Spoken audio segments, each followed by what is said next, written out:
Sydney McLaughlin-Levrone on the other side, she also she dominated at least like her event group, just like we expected. I mean, the thing is, Sydney is the two-time Olympic gold medalist from 2021 and 2024. She's the world record holder in the event. She holds like the three fastest times all time in the 400-meter hurdles, and we know what she can do in the 400. Like she's the second fastest American all time. She's was former U.S. champion. Like she's she's solid. We know what she can do. So when you put her in her Grand Slam event group with the 400 hurdles, we know she was going to dominate.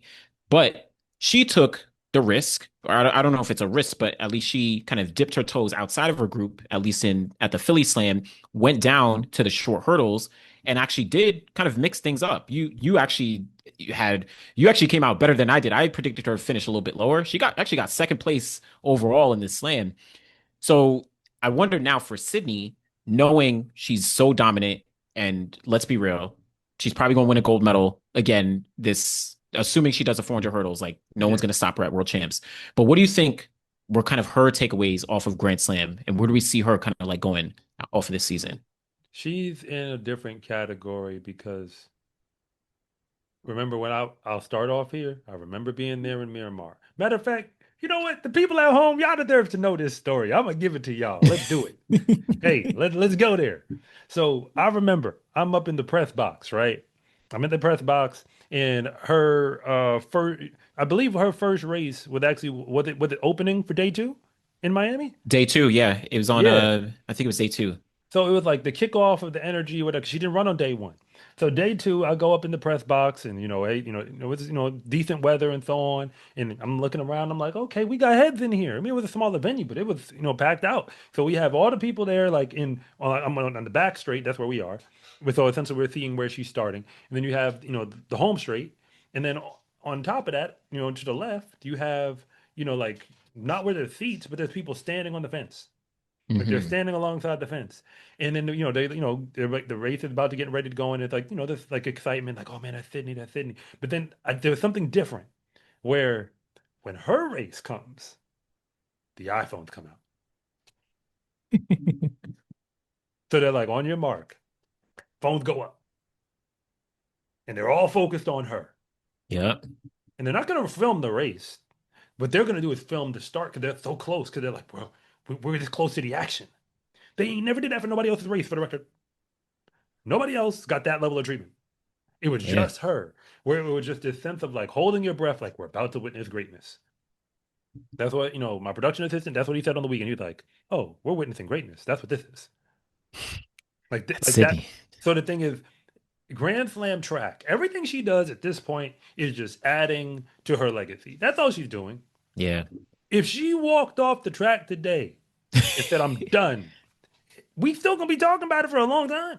For a long time. If you actually Like, like track, if you actually do, then you're gonna be talking about her. But I'm saying, like, so she's like Barry Sanders. Barry Sanders, he retired and they thought he could keep playing. He probably could have, but he said, I'm done. So he just walked off. yeah. He just did. Because he Yeah. was already had records and stuff that like y'all ain't gonna touch. So it was like like what the I mean, at least not for a long time. So he's For like, a long time. Like I'm I could good. leave. Like I'm bored.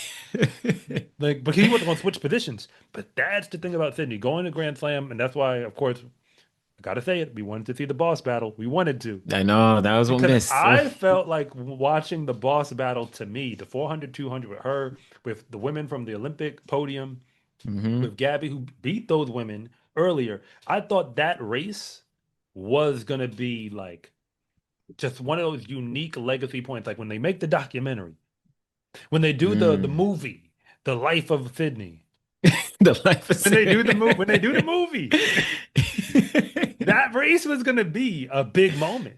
Yeah. It was gonna be a scene. They was gonna have to It, cast somebody to play Paulino. I'm saying they was gonna have to cast somebody. Go down to Dominican Republic and get somebody who could play her. yo, yo, You know what I mean? Like we do auditions now for Sydney. I don't know who we getting. yo, But that was the culminating thing. Yeah, that was true. It's true. because we weren't gonna get a chance to see those people go at it in that type of a forum across multiple events. And we really were curious, what could she do? And we didn't Yeah. get that moment. So I think that's what Grand Slam is to me, where I'm not even gonna pretend like You can't bring up nobody else who runs the 400 hurdles in the same conversation with her. No, not You like can't. literally So at like, all. you see how we have other discussions about other athletes? There is no discussion to have about this athlete. The discussion is just about her legacy. That's the only thing we're actually talking about. What the legacy is, and the only way to expand it. Correct me if I'm wrong. If she wins another 400 hurdles at the games, what did that do for her? I mean, I don't know. I mean, let's be clear. Already, she's the only person to win two gold medals in the 400 hurdles at the Olympics. So winning a In third, that event, it's yeah. like, oh yeah, sorry, in that event. So that's why I'm like winning a third. I mean, like, I don't know what it does for her. It just adds to the already legendary Yeah, legacy. she just move it. She just move it. The thing is, in that event, I'm still gonna make the comparison. She's giving Hmm. you Usain Bolt energy to the point where, as Michael Johnson said himself, Bolt put the records out of reach. Yeah, Sydney exactly. is putting records out of reach. Where now, remember, the 100-meter dash got slower, right? The joint got slower. Mm, The whole thing, it got slower. We just had to get used to it. Remember, 9.76, ain't nobody go faster than that. When legal, yep. hasn't happened since he retired. Nobody, not Not one all. man. Not You go look all. at the results, and a lot of people don't realize that's what we're dealing with. Sydney changed her event, and I think we've accepted that for what it is. I don't think that there's anything that could happen because you know how Allison Felix kept running for a long time? I mean, Yeah. I'll ask you this, like, Yeah. Yeah. Yeah. okay, when Allison Felix kept going in that back part of her career, do you think that in some way, like how do you think that kind of reshaped her legacy a little bit? Because it's kind of like when Jordan comes back with the Wizards. That's how I felt. Yeah. The only I But think people see it different ways. Allison was a little different though because she started as a 200-meter sprinter. She really was a 100, 200 sprinter. She actually won World Youth Championships in the 100 like back in I think it was 2001. So she was a 100, 200 sprinter. Then she switched over to the 400 where she had a lot of competition. I mean, she had competition in the 200 with like Veronica Campbell Brown and all that, but like she switched over to a new event. So it's almost like gave her new life of like, okay, this isn't something that I'm like super dominant at. I'm not one of the fastest athletes in the world. Like she won world championship gold in the 400. She has two Olympic medals in the 400, but it was just a different. It's almost like it would be in this case with Sydney if she moved either to the 400 to like compete with some of those other women or like the 200 or something, right? Because it's like I already beat the game in this other event. Like I beat all the levels. I changed like the cheat codes, right? Like I went into the book and I changed the cheat codes. So you can't even play this game anymore. You got to relearn how to play it. I'm done with that. Now I'm gonna go and try and attack another event. That's like what Sydney Oh man, that would in boy. this case have to do because I feel like that's almost what Allison wasn't as dominant as Sydney, but she kind of dipped into another event and reshifted what her career was like. So I feel like Sydney, like again, she could win like no, in my opinion, I don't think anyone would bet against Sydney in a 400 No. meter hurdle race at Worlds, Olympics, or whatever. And she's only 25 years old, so it's not even like she's old. So I think she needs to dip into a new event to really reshift and be like, all right, this is a new challenge. Let me keep the fans entertained. Let me give myself a new something to try out. That's what I think. I mean, well, yeah. I mean, with everything you just said, I mean, obviously the 400 is probably where we would expect to see her more than the Open 2. I mean, Yeah, as yeah, far as yeah, yeah, seriously.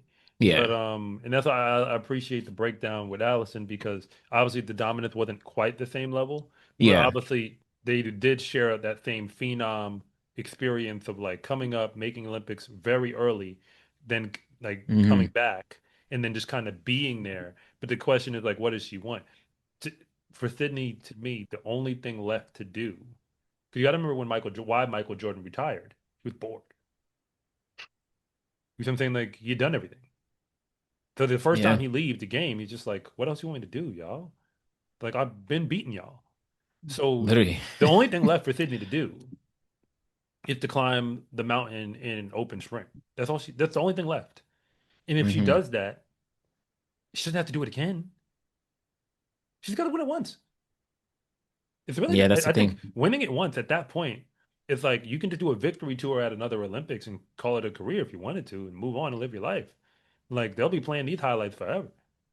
It's true. I mean, I mean, until the yeah, next Sydney comes along and she's a generational talent. So when's the next generation of that talent going to show up? Because the only way the next Sydney comes is you need a little girl right now to want to be the next Sydney and have the type of talent that she has in the speed. Like you have yeah, to want to hurdle and have her speed, and then say, I want to do that and start working on it. yeah, You feel me? and Like you can't yeah, at 17 say I'm ready. Too late. exactly. Like you Yeah, gotta because she was already at the Olympics. She had already gone to the Olympics at that point. Like, you already like you get it's too late. Like at that point, you had to be trying from like age. You got again, you have to be that type of talent. So I think that's where I would put her. I mean, Grand Slam track, it was wonderful to see her go to the hurdles and the short hurdles. I mean, of course, winning it would have been A1, as they say, but getting second is still validation because nobody expected her to to do that and hold with that group.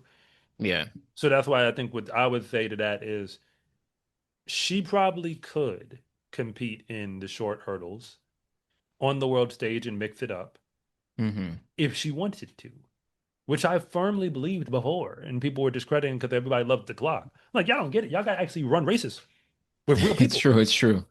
And if she's in these races with real people, she will race. Yeah. No, it's So, true. so that's my Sydney take. No, I'm with that. I'm with that. My name is Anderson from the Final Leg. And I'm Coach Rob from SCA Track and Field. And thank you for watching this segment from the finish line. If you want to know what's really going on at the high school and college level, be sure to subscribe to Coach Rob Track and Field. And if you want more content on the best track and field athletes in the world, be sure to subscribe to the Final Leg.